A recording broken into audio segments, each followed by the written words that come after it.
कल यानी 25 जुलाई को श्रीदेव सुमन का बलिदान दिवस था। इस मौके पर मैं नई टिहरी की जिला जेल में मौजूद था।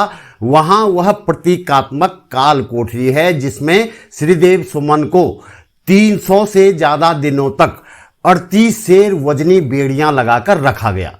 असली काल कोठरी तो टिहरी शहर और आसपास के 70 गांवों के साथ ही टिहरी बांध की झील में डूब चुकी है। इस प्रतीकात्मक काल कोठरी और इसमें रखी श्रीदेव सुमन की बेड़ियों को देखने के लिए लंबी कतार लगी हुई थी। इस वीडियो में मैं आपको उन पवित्र बेड़ियों के दर्शन करवाऊंगा और इस बात की भी चर्चा करेंगे कि जो भीड़ यहां नजर आई वह सचमुच श्रीदेव सुमन को मानने वाले लोगों की भीड़ थी या। आगे बढ़ने से पहले आपसे वीडियो अंत तक देखने का अनुरोध, लाइक और संभव हो तो कमेंट भी अवश्य करें।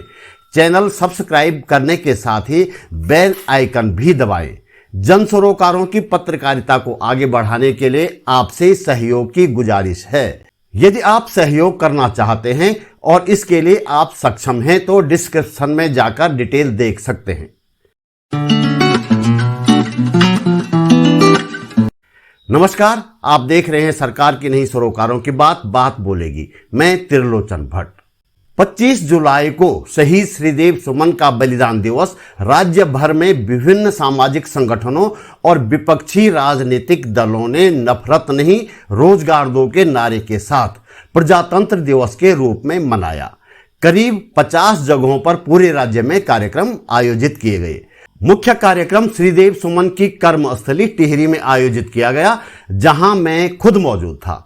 नई टिहरी में सर्वोदयी धूम सिंह नेगी और बीज बचाओ आंदोलन के विजय जड़धारी जैसे गणमान्य लोगों की अगुवाई में एक सांस्कृतिक यात्रा निकाली गई और सम्मेलन का भी आयोजन किया गया।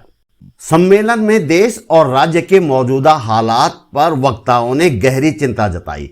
कहा कि भाजपा और आरएसएस देश के संविधान और लोकतंत्र को तहस नहस करने का प्रयास कर रहे हैं।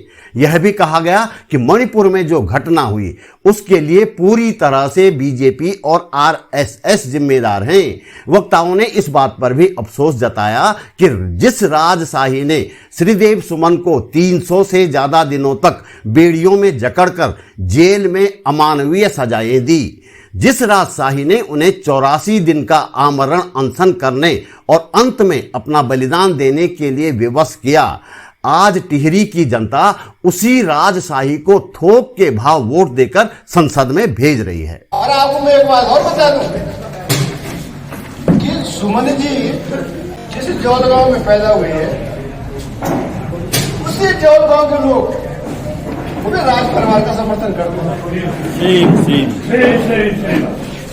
कम से कम वो लोग जो है राज परिवार का समर्थन न करें। इस कार्यक्रम में शामिल लोग युद्ध स्मारक से सांस्कृतिक यात्रा के रूप में नई टिहरी स्थित जिला कारागार तक पहुंचे, जहां श्रीदेव सुमन की प्रतीकात्मक काल कोठरी को देखने के लिए सैकड़ों लोगों की भीड़ जमा थी। यहां बड़ी संख्या में मौजूद लोगों को देखकर लगा कि लोग और खासकर युवा और बच्चे श्रीदेव सुमन के आदर्शों को जानने और समझने का प्रयास कर रहे हैं। यह एक अच्छी बात है। जरा श्रीदेव सुमन की प्रतीकात्मक काल कोठरी और उसमें रखी उनकी बेड़ियों को देखने के लिए आए लोगों की ये भीड़ देखिए।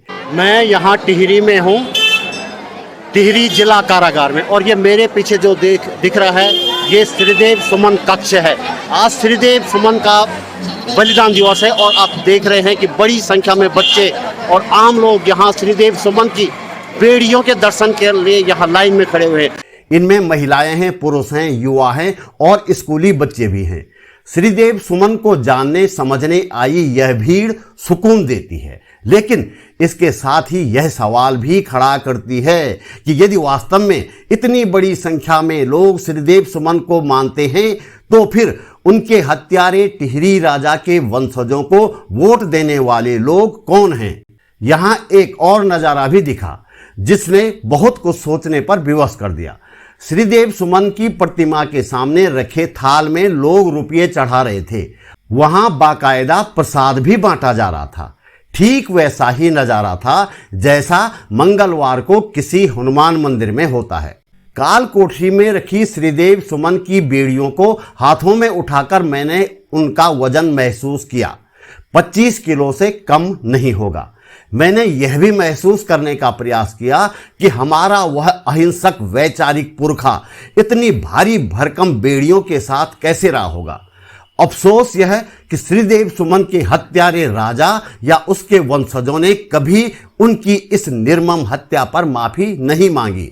और हम हैं कि एक तरफ श्रीदेव सुमन को दी गई यातनाओं पर शोक मनाते हैं, उनकी बेड़ियों के दर्शन करने के लिए जिला जेल तक चले आते हैं, और दूसरी तरफ उनके हत्यारों के वंशजों को हर 5 वर्षों में थोक के भाव वोट देकर संसद में भेज देते हैं।